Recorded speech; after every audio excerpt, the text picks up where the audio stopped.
વલસાડના ડુંગરી national highway number 48 ઇમ્પિરિયર હોટલની સામે કાર પલટી ખાતા કારમાં આગ લાગી। વલસાડ નજીક ડુંગરી હાઈવે પર બપોરના સમયે એક ઇકો કાર હાઈવે પર અચાનક પલટી ખાઈ ગઈ હતી અને કારમાં એકાએક આગ ફાટી નીકળતા કાર બળીને ખાખ થઈ હતી।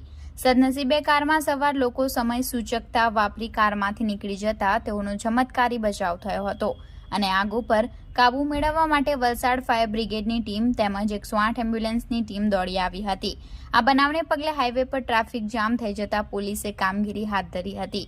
આ બનાવ અંગે સ્થળેથી મળતી વધુ વિગતો મુજબ વલસાડ નજીક આવેલા ડુંગરી હાઈવે પર ઇમ્પિરિયલ હોટલની સામે વલસાડથી સુરત તરફ જતા માર્ગ પર બપોરના સુમારે એક ઇકો કાર નંબર GJ19BE 6220 ત્યાંથી પસાર થઈ રહી હતી અને કોઈક કારણોસર કાર હાઈવે પર પલટી ખાઈ જતા કારમાં ભીષણ આગ ફાટી નીકળી હતી।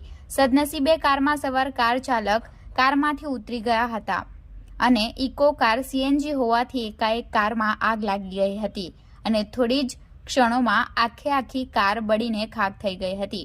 આ બનાવ બનતા તાત્કાલિક આસપાસના લોકો મદદ માટે દોડી આવ્યા હતા અને હાઈવે પરથી પસાર થતા વાહનો અટકાવી ફાયર બ્રિગેડને ઘટનાની જાણ કરી હતી। સાથે કોઈને જાન કે ઈજા નહીં પહોંચી તે માટે તકેદારીના ભાગરૂપે 108 એમ્બ્યુલન્સને પણ જાણ કરવામાં આવી હતી।